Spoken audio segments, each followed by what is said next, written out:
Hello, and welcome to Folger Encores. I'm Charles Fly, the production manager and technical director here at the Folger. I'm happy to be able to speak with you. The Folger has been sharing selections from their plays, music, and talks and readings with you in this Encore series. This week, we're revisiting a conversation with Dr. Maurice Jackson entitled The Bard and the Duke, where Dr. Jackson talks about DC's own Duke Ellington and his compositions around Shakespeare plays. Duke Ellington created a milestone work between jazz and Shakespeare with his 12-piece suite called Such Sweet Thunder, which was composed after Ellington did a series of concerts for the Stratford Shakespeare Festival.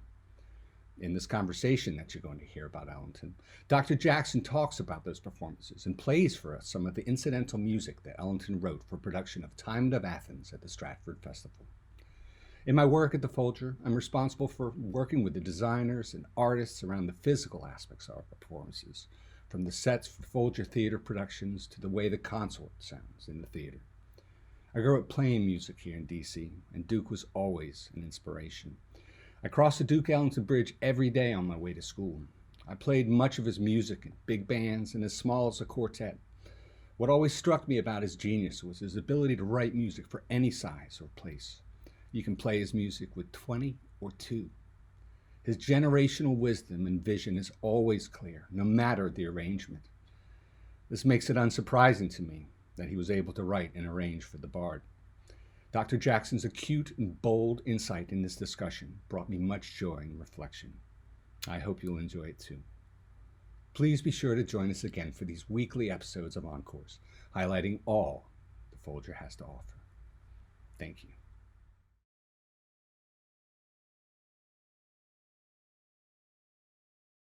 And so Ellington came from this great tradition of a music with social value, of social meaning, of what Karl Marx called use value. Something had to have a purpose.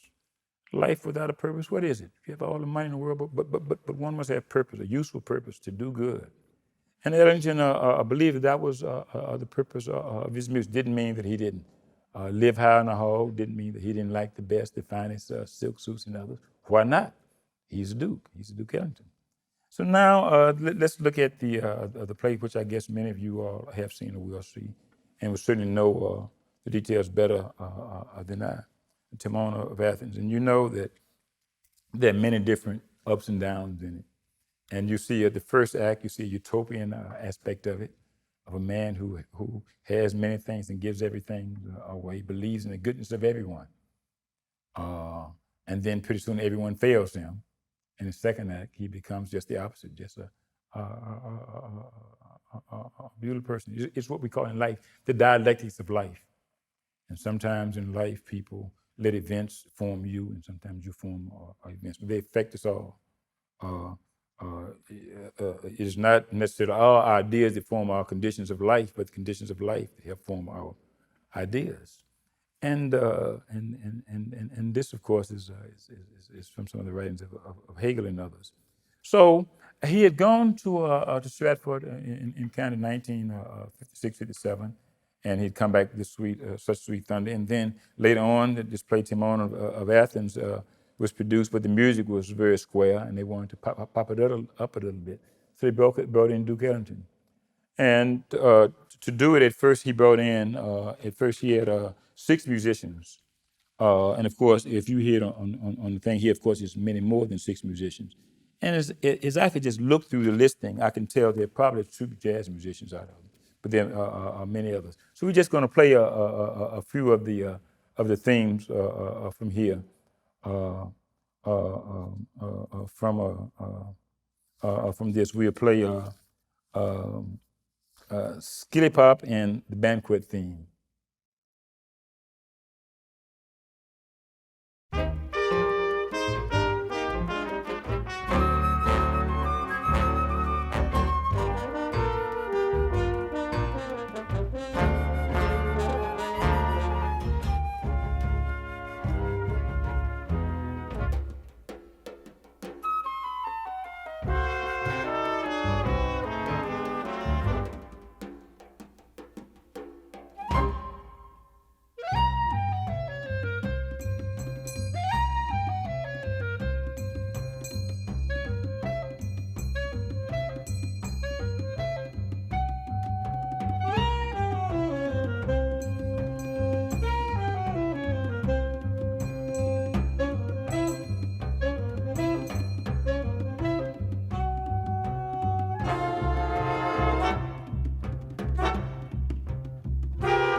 And of course, many of you have heard this in many Ellington tunes, this basic theme.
And so every night as the play is going on, Ellington is sitting in the stairs somewhere, and he's changing the themes. He's trying to move it forward. This, by then, it's been branded as one of Shakespeare's lesser plays. Who am I to know if it's less is more? I just would look at the themes, and the themes of common, of the understanding of people, of the nature of society, of the nature of greed, of the nature of war, of the nature of our wanting to share, and the one who shares, and then it's like a B.B. King says, as he talks about the blues, each of us who love think that we love more than we are loved. And I'm pretty sure that's probably the case in most of us. Most of you probably wouldn't admit it, but you think you love your mate more than your mate loves you. It's natural. I think I love my wife more than she loves me, and she's been taking care of me for the last month. But I tell her, well, I would, if something was wrong with her, I'd do it for 3 months. But it's just natural in life. And so he was trying to figure out this. And so the next few tunes, I want you to listen to them, because they have a little. You'll hear some more of the European tradition, but then you will hear the coming of the three main themes of jazz music. So if we could hear these 13 through 16 and 20, they're all very short.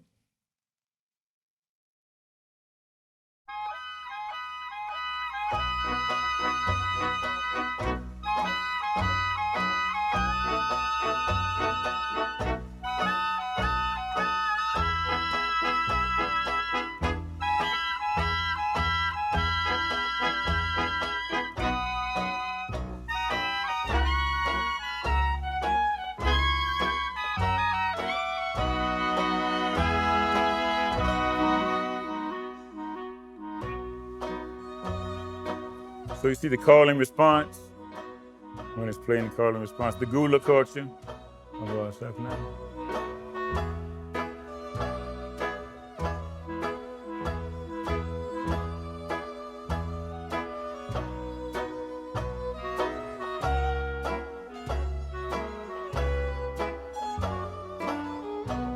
The banquet, the bringing of the food.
Go ahead with the next one. Go ahead.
And so in the end of the song, oh, I'm sorry.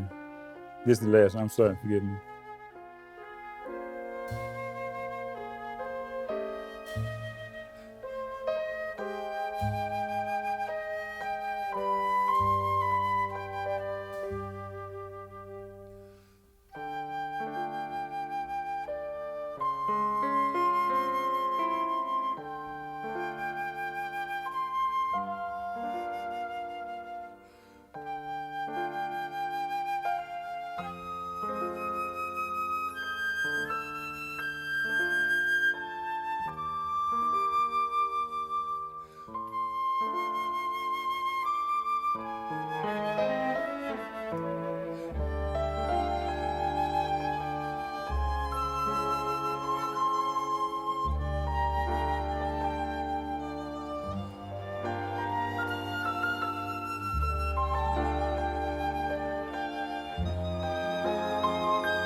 So, as you hear these songs, at least if you listen the way I listen, you hear many forms of music. For example, the first one before the last series, if you listen closely, you hear country western music. Maybe you don't think you did, but you did. And what is country western music? It's nothing but white folks blues. And and I grew up in the South, and sometimes you couldn't hear. They didn't have a station. You listen, so you learn these songs. But some of the instrumental, some of the formations. If you listen to the song with the rolling drum beat, what did you hear? You heard march music. You heard the Haitian drum music. So you heard several things. You heard the three components of march, of jazz, in my opinion. You heard the African American tradition, the call and response. You heard the African tradition, and you heard the European tradition that came in the form of the French surreal or the Polish march, boom, boom, boom. And you heard a lot of what I would consider a French or Italian music. So you heard that. So you put all of those things together to try to figure out the unity of music in this world. Sometimes, and I guess some people would disagree with me, maybe some jazz musicians. I've often heard people say, well, jazz music is the only indigenous music of the Americas. And sounds good, and I'd probably criticize it, but it doesn't make much sense to me. Native Americans had music. All white people came here and they brought with them some of their music, but they created country western music. It's certainly not the same as Irish or English music. It's much different. And there are other forms. One of the first indigenous, yes. Perhaps the most creative, yes. Perhaps the most enduring, yes. Perhaps the most encompassing, yes. Perhaps the most innovative, yes.